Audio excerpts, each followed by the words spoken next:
Cama arrumada, luz apagada, tudo pronto para dormir, com a ajuda de um remédio. Eu tomei a medicação, me deitei. Quando eu me deitei, eu comecei a sentir fome. Eu levantei e fui pegar a comida na geladeira. Me sentei na cama e fiquei olhando o Instagram. Nisso aí eu já começo os lapsos de memória. O que aconteceu depois, o Pedro Henrique só foi descobrir no dia seguinte, quando encontrou no celular esse vídeo que ele tinha enviado para uma amiga. Da Rainha de Genóvia. E ela tá vindo me pegar e eu tô indo embora. Tchau pra todo mundo. Um dia eu volto, talvez não. Desde 2020, Pedro Henrique, um estudante de 22 anos, faz uso de Zolpidem, um medicamento recomendado para tratar dificuldades para dormir. Quando eu tinha crise de insônia, eu tomava a medicação e me deitava para dormir.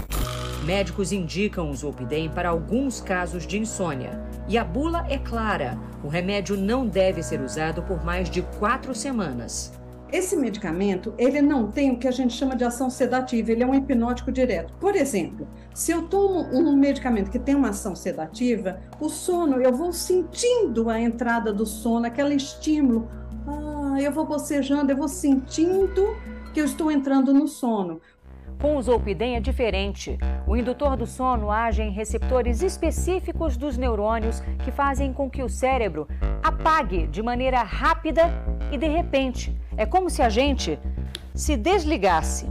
Por isso é que os médicos alertam que é tão importante se deitar imediatamente após tomar o medicamento. Mexer no celular, ir ao banheiro ou à cozinha já sob o efeito do Zolpidem pode ter consequências muito sérias.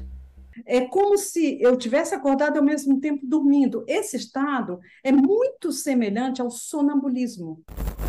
Depois de tomar o remédio, o Pedro Henrique decidiu que ia viajar, literalmente. Tchau. Comprei 2 pacotes de viagens em Buenos Aires. Que te custaram? Cada pacote ficou R$ 4.500, totalizando R$ 9.000 as 2 viagens. Pela manhã, a agência de viagem me ligando, a primeira vez que eu atendi foi para perguntar se eu comprava a viagem, se eu reconhecia. Eu falei que não reconhecia, eu falei que eu precisava cancelar a viagem e ela veio me perguntar o motivo. O que você falou? Eu expliquei, não, eu tomei o Zolpidem, tive uma alucinação, acreditei que minha avó era rainha de Gênova e que ela estava me esperando em Buenos Aires. Pedro Henrique conseguiu cancelar a viagem no fim das contas e a história dele viralizou. Relatos de efeitos colaterais se multiplicam na internet. E estava demorando muito para eu conseguir dormir. Então eu tomei o 2º comprimido. Depois desse comprimido, eu não lembro mais o que aconteceu. Eu sei que no outro dia eu acordei e eu estava com a cabeça machucada. Fui para o hospital e no hospital eu precisei levar 4 pontos. Tive uma paciente que pegou o carro, dirigiu até a farmácia, comprou o medicamento, voltou para casa sem que ninguém tivesse visto. Só souberam no dia seguinte porque ela deixou o farol ligado e o carro ligado. Então olha o risco que essa pessoa estava gerando para ela mesma e para os outros. O nome Zolpidem passou a ser recorrente nas redes sociais. Muita gente está combinando de tomar o remédio sem indicação médica para testar uma possível alucinação, o que é um risco.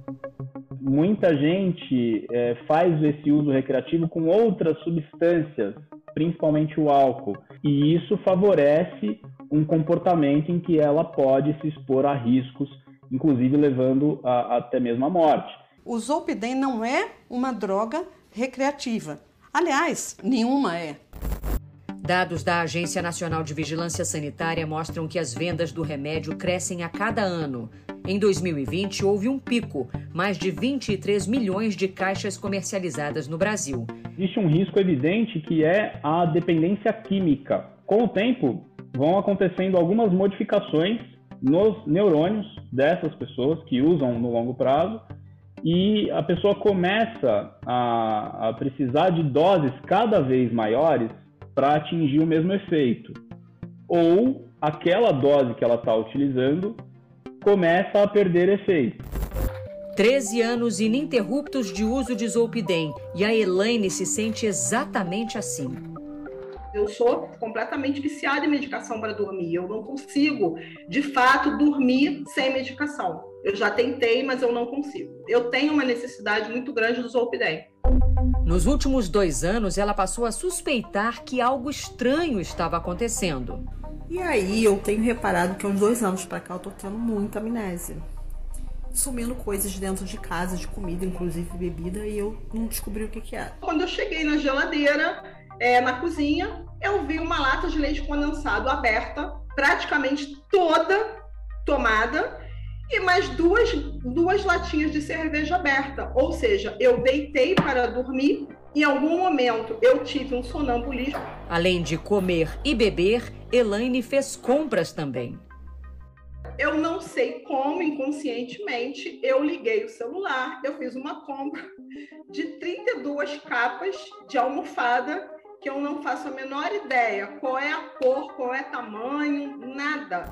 O Zolpidem só pode ser comprado com receita, que fica retida na farmácia. Nenhuma farmácia está autorizada a vender Zolpidem sem prescrição médica. Outro alerta dos médicos é com a automedicação. 35% das pessoas que têm insônia no Brasil fazem automedicação. O maior risco da automedicação é atrasar diagnósticos importantes, porque dormir mal não é só insônia. Elaine e Pedro estão mais atentos. Não é uma brincadeira, é uma coisa muito, muito séria. Foi algo que eu realmente levei como um aprendizado. De uma forma de me cuidar mais, de seguir as recomendações médicas à risca mesmo. O Zolpidem não é um vilão, né? Na verdade, eu queria que você falasse sobre isso. É um remédio que tem sua indicação. É importante ressaltar que, com o acompanhamento médico, com a indicação correta e o uso no curto prazo, é um medicamento seguro e eficaz. Para aqueles que usam para alucinação, eles têm que entender que eles estarão em perigo, ou seja, vulneráveis, porque eles não terão nem como se defender, nem como atuar ou agir como uma pessoa que está com sua cognição normal.